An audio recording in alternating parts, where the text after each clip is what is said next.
believe. If you want to believe that Trump is a horrible guy, and that he is incompetent, and that that he is clearly a guy who abuses women, you are going to believe the notion that he was somehow tied with Jeffrey Epstein, and any bit of evidence that you hear, you are going to immediately believe. You're not going to question that.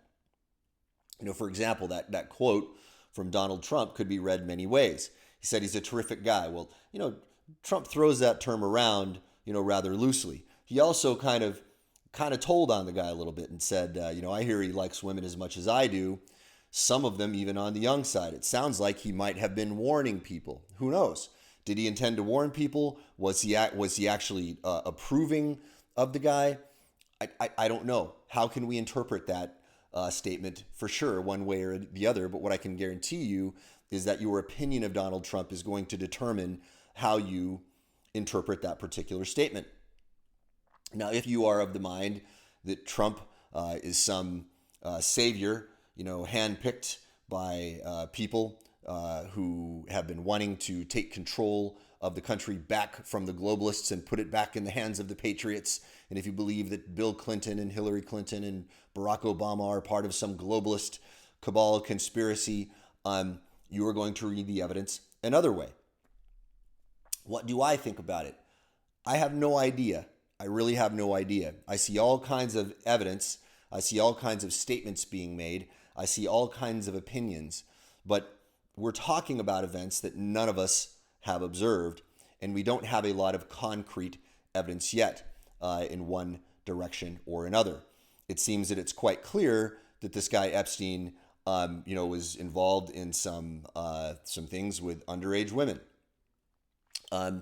You would think that this would have been dealt with a long time ago. It's another fascinating thing going on here, is that this has been going on for many years, and it appears that justice is quite delayed here, quite delayed.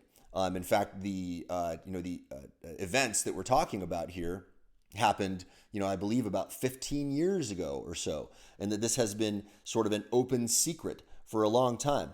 What does that tell you about the way the world is structured right now, when such a thing can be sort of an open secret for many, many years, and a guy in this position with this kind of accusation cannot be arrested for that long? What does that tell you? I don't know who is behind the corruption in the world right now, but it is quite clear that the way the system is designed is corrupt. It does not work the way most of us think it does. I think most of the world is waking up to this. The difference is that our opinion in who is behind the corruption is where our things tend to split, right? I think we all believe in some kind of conspiracy theory. If you believe that Donald Trump colluded with the Russians, for example, that is a conspiracy theory. That's by definition a conspiracy. But that is one that some people find more socially acceptable than other conspiracy theories. Where is the seat of corruption in the world? Where is it? Is it inside the heart of every man? Is it a small group of people who have been manipulating things behind the scenes? That have some special access that none of us do, that none of us regular muggles, none of us unwashed masses have, that none of the sheeple have. What is it?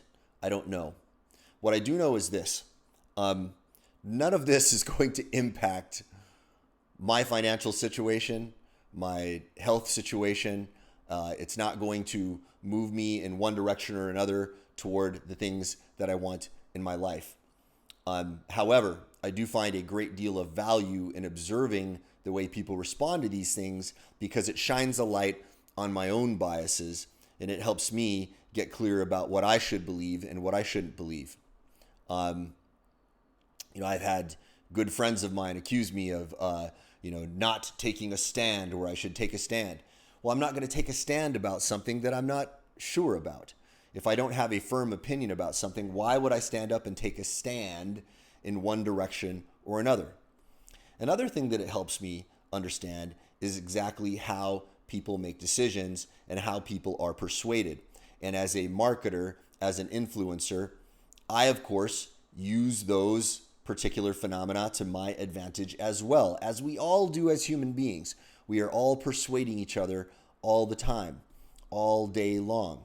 If you think that's not happening, just observe little kids. Go to Google and type in the word Linda listen. Watch a video of a young man about 4 or 5 years old persuading his mom to have some cookies. Okay? We are all hardwired for persuasion.